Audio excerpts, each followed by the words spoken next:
But my concern is that this is going to be wildly ineffective, potentially dangerous, and risks leaving your audience horrendously misinformed.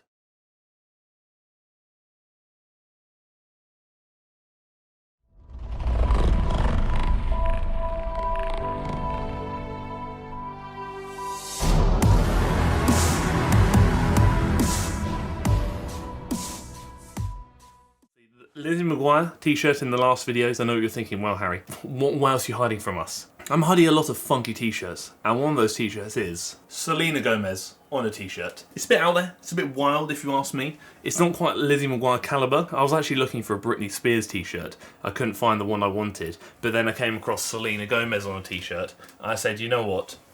What's stopping me? I know what you're thinking, well Harry, brave man you must be. Do you wear those out the house? Surely not. You'll be mistaken. I do. In fact, I actually have just come back from the gym and I wore this to train legs earlier. I do actually get some odd looks and occasionally some compliments as well. What's occurring now is not only my amazing 10 out of 10 fashion sense, which occurs in every video, obviously, but we're actually doing a video, obviously, because that's where we are right now. And we're going to speak about TikTok stuff and bits and bobs I was actually meant to cover a few videos ago, but other videos had to take priority. So we're actually going to get to the TikTok video today. Very quickly, a little discussion following in from the Q&A, which obviously was last week. Again, thank you so much for the positive feedback. I'm really glad that you did like that style of video and you did enjoy it. Obviously, like I said, I'm going to start filming a bit more original content. I'm just thinking of ideas at the moment, so that'll probably start coming out every few videos or so. I'm trying to find that balance between original content, which is probably a bit more tailored towards my current audience, and the reaction to commentary content that might be tailored towards a potential new audience. So obviously I'm trying to find that good balance at the moment. So please do let me know any ideas you do have.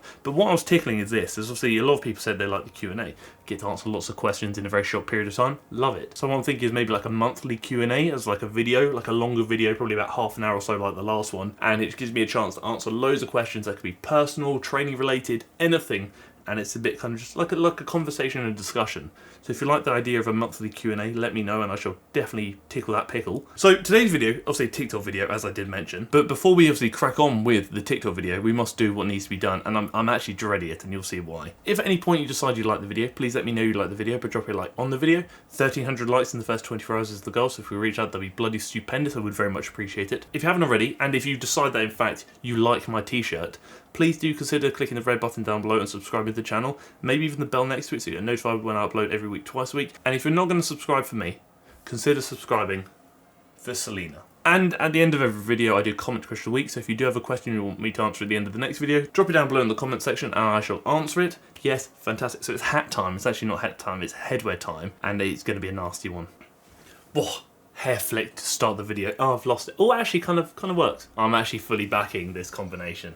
I think this is absolutely incredible scenes. And if I'm not enticing you into my channel right now, I'm lost. I really am lost. To clarify, I don't wear the wigs purely for my own entertainment. I actually do this because at the end of every year I'm going to donate these wigs and these headpieces like hats to charity. So I've got a few things I want to cover, and these obviously came from primarily from people who had sent them to me and just said, Harry, what were your thoughts and opinions on this? Can you please enlighten me? And that's what we're going to do right now. So the first one is lisafiitt workouts, and we're going to go through it bit by bit. Obviously the first thing we see here is this very aggressive twisting motion to the side. So this is obviously what she's calling a dumbbell tornado twist. And ultimately that aggressive twisting motion, I know she is probably doing so with the intended purpose of working the obliques, being obviously that kind of the side muscle of the abdominal region, because one of their primary functions is rotation, anti-rotation. And that's all well and good, but the big thing you've got to think about right there is, where's gravity going? So when you're looking at like rotational, anti-rotational work, so let's say we look at rotational work, like the dumbbell twisting there, we want the resistance to be going against us. So if we're twisting this way, we want the resistance to be pulling us this way, therefore we're twisting against resistance. When you're holding a free weight dumbbell out like so, resistance is going down, gravity is pulling that weight down, therefore doing this is really not going to be as effective as you might think. If you are going to do like a twisting variation, I would definitely do so with a cable machine or a band, because that way resistance is no longer going down, resistance is going against the direction you're looking to travel, therefore making it a lot more effective and actually working in alignment with the obliques. That movement is probably going to put a lot more pressure on the anterior delts due to holding that dumbbell out in front of you than anything else. But like I said, you want the resistance to be going away from the direction you're traveling, not down to the ground as gravity is taking that dumbbell. A lot of these movements we're seeing here are very much standing based variations, and you kind of already know my thoughts on standing based ab variations or oblique variations. So you've got to think about how much of this are you actually doing and how much of this is gravity doing. Granted, I'm not ever going to say it does nothing, it will always do something to some extent, but movements like this would actually be far more effective, most likely if they were against resistance, so therefore gravity is not so much a consideration and the resistance you'll go against is, or perhaps if you were lying down when gravity isn't essentially going to be the sole driver of taking you through that range of motion. And then actually this has been sent to me by quite a few people, or if not this video, similar videos, basically saying that this is an alternative or a replacement for Bulgarian split squats. Obviously if you've been around the channel for a while, you know my thoughts and opinions on split squats.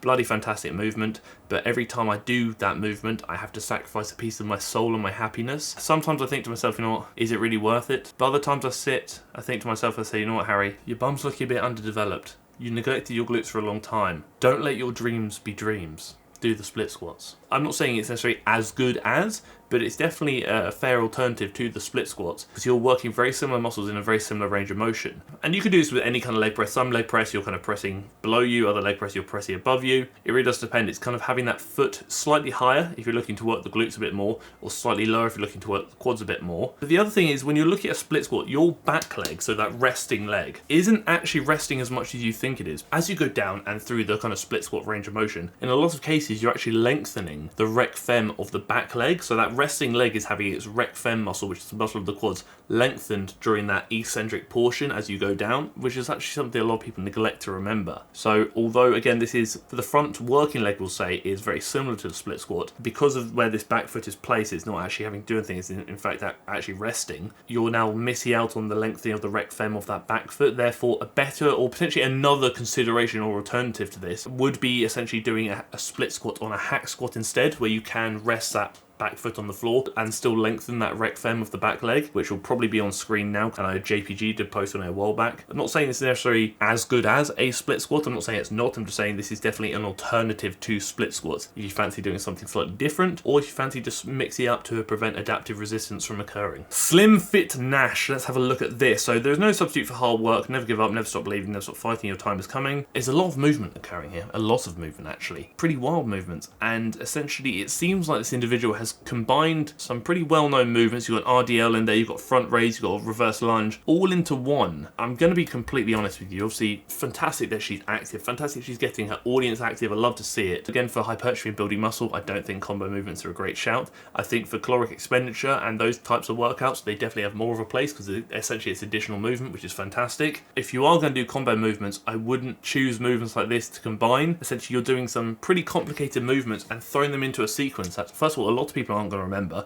Second of all, I'm baffled that she remembers them herself because I'm lost here. And third of all, I think you are actually greatly increasing potential risk of injury by essentially throwing dumbbells around in a manner that, like I said, looks really cool and looks really Instagrammable. But my concern is that this is going to be wildly ineffective, potentially dangerous, and risks leaving your audience horrendously misinformed. You're not explaining why you're doing anything, and you're not explaining any tips behind how you can do this as safely as possible. A lot of this is just throwing resistance around, so throwing those dumbbells around, utilising momentum to do so, putting yourself on one leg here, so you're now greatly reducing stability, again, potentially further increasing the risk of injury, throwing your body around in wild manners like these jump lunges to jump squats, with the dumbbell flying all over the place.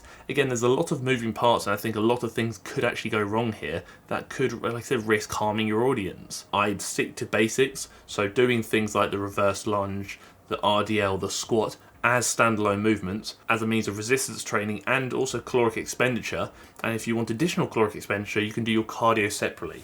It seems like this individual is trying to mix and match too many things into one basket, reducing the effectiveness of all of them and actually increasing the risk of all of them alongside that. And I also know that this individual is a coach and a personal trainer, which further enforces the fact that a lot of times people will, for lack of a better term, sell their soul and start producing potentially concerning content like this for the sake of making something marketable in the hope that they'll develop a thriving business from doing so. It's things I don't like to see because I think it puts a lot of bad ideas in people's heads. So this was actually a question that was asked to me in the Q&A that I didn't get around to answering, which is blood flow restriction training. So first of all, this movement is doing these movements, but you see she's got ankle weights and she's also got bands around her legs, which is what we consider like occlusion training or blood flow restriction training, where she's essentially restricting blood flow to the target musculature. In all honesty, it provides a pretty sick pump. You'll feel pretty pumped up from it. Regarding effectiveness, I'm going to say it really depends. For most people, I wouldn't personally incorporate it into your training. I think it has more of a place in very specific situations, and I think one of those reasons might be if you're dealing with or working around injury. That's certainly a consideration, but for most people, I personally wouldn't incorporate it into my training plan or program. Also, the movements being selected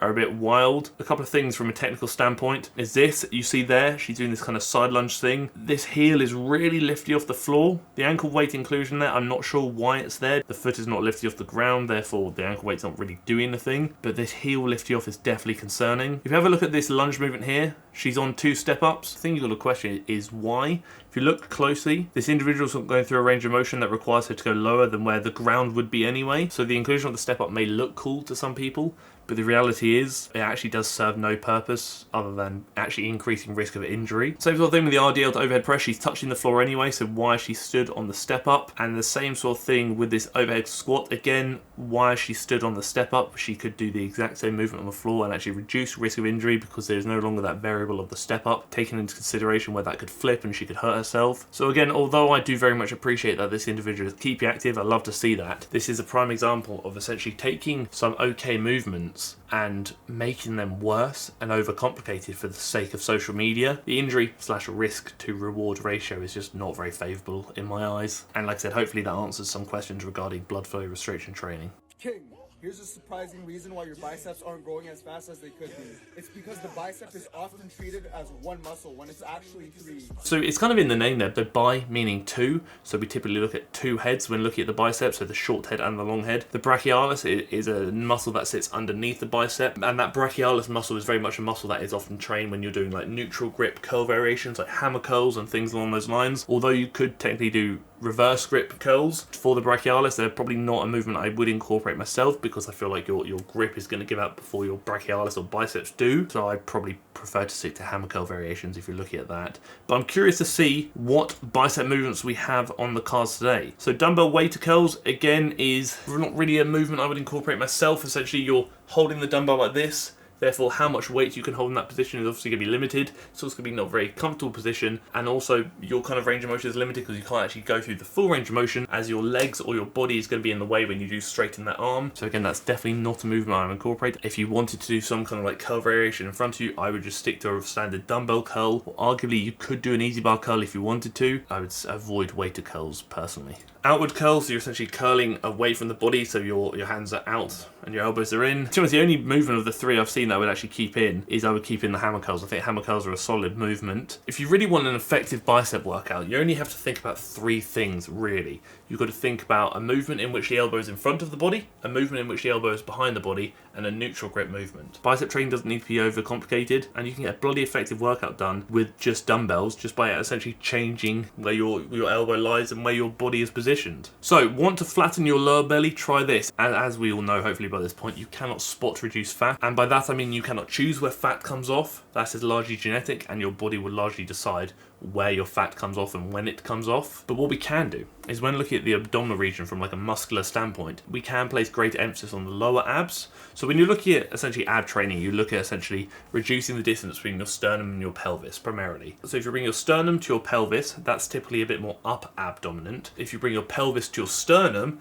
that's typically a bit more lower ab dominant, and you'll see what I mean in a second. So things like this where the pelvis isn't actually moving means it's probably not going to be too effective for the abdominal region. In fact, it's going to be a bit more effective for the hip flexors. Same sort of thing like this for regarding like abdominal development. Planks, because it doesn't go through a range of motion, isn't going to be massively effective. It's effective for other things, but not necessarily effective from like an abdominal hypertrophy standpoint. But again, I would maybe consider plank variations for more so maybe stability or core strengthening rather than hypertrophy. And with these pulse scissors, you are kind of bringing the sternum to the pelvis a bit here. So arguably that would be a bit more up ab dominant. So again, as the abdominal region, like the 6-pack muscles, are basically the rectus abdominis primarily, and we can't isolate actually the upper or lower abs because it is just the rectus abdominis. We can place great emphasis on certain areas, so a bit more emphasis on like the upper ab fibers versus a bit more emphasis on the lower ab fibers. Like with the lats, for example, the lats are the lats, but what we can do through altering lines of pull and altering like body angles and whatnot, we can place greater emphasis on different fiber divisions of the lats, so